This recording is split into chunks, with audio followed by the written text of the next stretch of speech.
Bonjour tout le monde. J'invite Laurence à venir visiter le cimetière d'Ohain pour expliquer comment on est venu à cet endroit magnifique. Donc Joël va m'expliquer ce que vous avez fait depuis 20 ans dans ce magnifique cimetière. Année en année, on a transformé les cimetières. Je me rappelle, il y a 20 ans, quand mon fossoyeur pulvérisé à couture, il faisait tout bleu dans le village. Et donc, je me suis dit un jour, c'est plus possible, il faut qu'on arrête ça.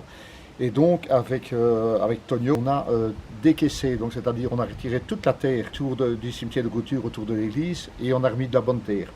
Et là, on a commencé à semer un petit peu, planter une plante vivace, des arbustes, et de cimetière en cimetière, on a progressé, arrivé à un projet pour avoir beaucoup plus de biodiversité dans les cimetières. Ok, et donc qu'est-ce que concrètement vous avez fait dans le cimetière à Ohain? Est-ce que tu peux me montrer? Je vois qu'il y a du gazon. Comment on s'organise l'entretien? C'est à certains endroits, on laisse des passages pour les familles? Ben oui, absolument, parce qu'il ne faut pas qu'il y ait quand même des herbes jusqu'au les genoux. Donc, par exemple ici, à gauche, c'est une prairie fleurie, à droite aussi, et on voit que les fossoyeurs entretiennent une petite bande où les gens peuvent se promener. Et je vois qu'on a refait le mur ici et on a mis, ce sont des nichoirs. Oui, absolument. Donc le mur, il était dans un état pitoyable, il est prêt à s'écrouler. Dans la reconstruction, on a intégré des nichoirs pour les mésanges. J'imagine que la végétalisation des cimetières, c'est aussi pour la biodiversité et ça fait revenir un tas de bestioles. Donc tu me parles des oiseaux, mais il me semble qu'il y a des ruches aussi. On va aller voir les ruches là-bas au-dessus. Ok, super. Marchant vers les ruches, j'ai vu qu'il y avait à certains endroits du cimetière, il y a des buissons, des plantes, etc. Donc c'est vraiment aussi pour promouvoir et attirer les insectes. Ce sont des plantations qu'on a fait, attractives pour les insectes.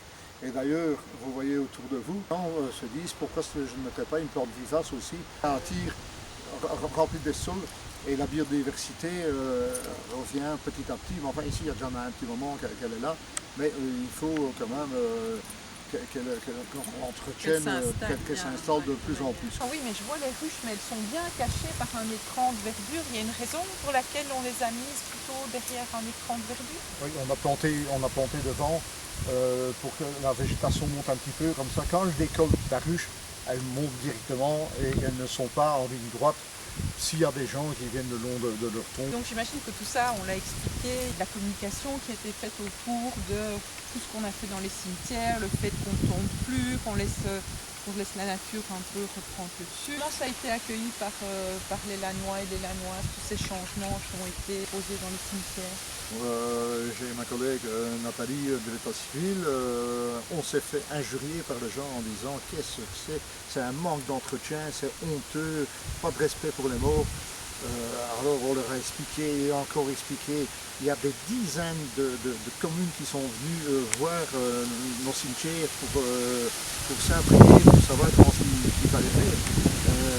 Et donc petit à petit, on a eu des félicitations, des encouragements et maintenant ça passe. Ils sont super contents de venir sur leur proche. Mais donc l'importance de la communication, d'expliquer pourquoi on fait ce genre de démarche et pourquoi on change la façon d'entretenir les cimetières. C'est pas du non-entretien, c'est un entretien différent. On a parlé des abeilles, on a parlé des oiseaux, j'imagine qu'il y a d'autres bestioles qui sont attirées, tout ce qu'on a mis en place. Il y a parfois des concerts ici de batraciens. Je vais vous montrer l'endroit où ces bestioles se tiennent.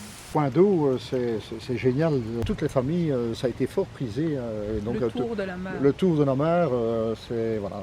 Je vois qu'il y a des petits poissons. Les poissons, ça, c'est des gens qui sont venus mettre. Ah bon? Oui. Et donc les poissons mangent des œufs, des grenouilles, des tritons, etc. Donc mauvais plan. Mauvais plan.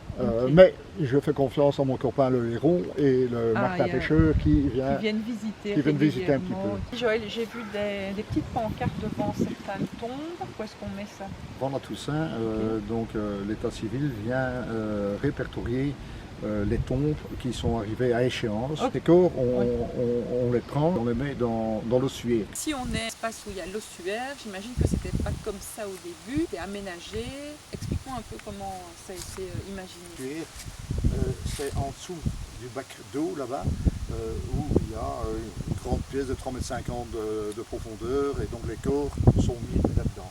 Toujours un écoulement d'eau, donc il y a un circuit fermé qui amène aussi sans doute des bestioles. qui ramène de l'eau, et hop, ça s'écoule. Comme une petite fontaine. Voilà, et c'est super agréable d'être ici. Donc toutes les personnes Les ossements sont dans le suet. donc tous les noms sont Par respect, le nom de toutes les donc personnes. il y a toujours un endroit où on peut se recueillir. Et donc la vue ici est magnifique, mais c'était pas comme ça. C'était pas comme avant. ça. Avant, il y avait, là-bas, tu vois, il y a les plaques en béton. Oui. Donc, toutes les plaques en béton étaient jusque là, et tous les arbres étaient envahis de lierre, donc c'était un écran. Un écran. On ne voyait rien. Donc, alors que la vallée est magnifique. On a cassé un petit peu le mur, on a tiré le lierre, et on a, comme tu dis, on a une vue sur le vieux au moins de, c'est magnifique. de dingue.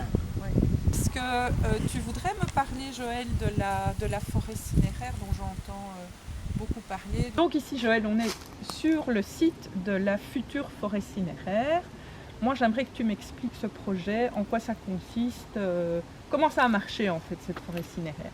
Ça, c'est un bazar. Ah bah explique-moi le bazar. Un jour, toujours ma collègue de l'état civil, Nathalie, me sonne en disant tiens Joël, j'ai eu une personne qui est venue me trouver dans mon bureau en me disant j'ai pas envie d'être dans un caveau, j'ai pas envie d'être dans une concession, j'ai pas envie d'être dans un columbarium, j'ai envie de retourner à la nature. Ok. Donc elle me dit ça, je dis oh, et puis on a un petit rendez-vous là dans son bureau, et elle me dit est-ce que tu crois que dans le cimetière on pourrait faire quelque chose? Je dis dans le cimetière il n'y a plus de place. Il n'y a plus de place. Et donc peut-être que au bout du cimetière il y a un bois qui appartient à des propriétaires. Je pourrais peut-être contacter le responsable des sites pour voir ce qu'il en pense. Ok, et donc là on est sur ce site qui est encore dans l'état dans lequel vous l'avez trouvé, et concrètement qu'est-ce qu'on va y faire? On va laisser les arbres, on va les retirer, il va y avoir des sentiers, comment ça va se passer en fait? La personne qui voudra être enterrée ou dispersée, laissant disperser ici, ça va se passer comment concrètement?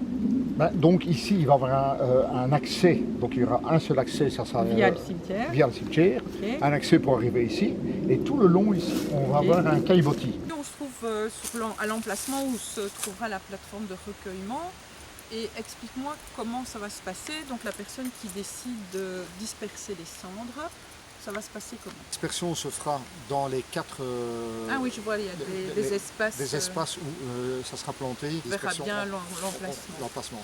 Et puis il y aura aussi des endroits où on pourra mettre des urnes biodégradables le long du sentier qu'on vient de parcourir. Ok, et donc on décide de cuire l'urne biodégradable, pas forcément en dessous d'un arbre, donc l'arbre n'appartient pas à personne. Donc c'est vraiment...